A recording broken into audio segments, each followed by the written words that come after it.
Beat Arjun Reddy, Kabir Singh or animal. Sandeep రెడ్డికి controversy and negativity అలవాటే. Male షోవినిజం అని, మిసోజినీ అని పబ్లికే కాదు, చాలా మంది ఫిల్మ్ స్టార్స్ కూడా కామెంట్ చేశారు సందీప్ రెడ్డి మూవీస్ మీద.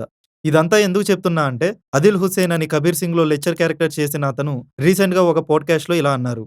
And I regret, I'm saying it again, that the only film I have regretted is acting in Kabir Singh. I ended up doing it. I was in the middle of something and then they wanted one day from me. I said, no, I can't. I told my manager that, ask them a lot of money, they will say no to.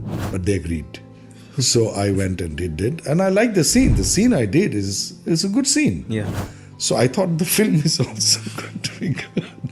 And then I go to watch the film and I was like, what am I doing here? ఇక సందీప్ గురించి మనకు తెలిసిందే. తనని ఏమన్నా అంటే ఊరుకుంటాడేమో కానీ, తన సినిమాల్ని ఏమన్నా అంటే అస్సలు ఊరుకోడు. మరి ఊరికనే పెట్టాడా తన కొడుకు పేరు అర్జున్ రెడ్డి అని. ఆదిల్ హుసేన్ కామెంట్స్ కి సందీప్ ఏమని రిప్లై ఇచ్చాడో తెలుసా? మీరు నమ్మిన 30 ఆర్ట్ సినిమాల నుంచి రాని పేరు ఒక్క బ్లాక్ బస్టర్ సినిమా నుంచి వచ్చినందుకు బాధపడుతున్నారా? మీ ప్యాషన్ కంటే కూడా మీ గ్రీడ్ పెద్దది. నిన్ను క్యాష్ చేసి తప్పు చేశా, నువ్వేం ఫీల్ అవ్వకు, నీ ఫేస్ ని ఏఐతో రీప్లేస్ చేస్తా అని ట్వీట్ చేశాడు. ఆదిల్ హుస్సేనే కాదు, గౌతమ్ మీనన్, జావీద్ అఖ్తర్, అమీర్ ఖాన్ వైఫ్ కిరణ్ రావ్, వరలక్ష్మి సతీష్ కుమార్, కాంగ్రెస్ ఎంపీ రంజిత్ రంజన్, ఇలా చెప్పుకుంటూ పోతే చాలా మంది ఉన్నారు. ఇదంతా పక్కన పెడితే ఆ ట్వీట్ కింద కామెంట్స్ లో సందీప్ ని అడ్వైజ్ చేస్తున్నారు జనాలు. ఈ ట్వీట్ సోషల్ మీడియాలో చాలా వైరల్ అవుతుంది. చూద్దాం ఆదిల్ హుస్సేన్ ఇప్పుడు ఎలా రియాక్ట్ అవుతాడో.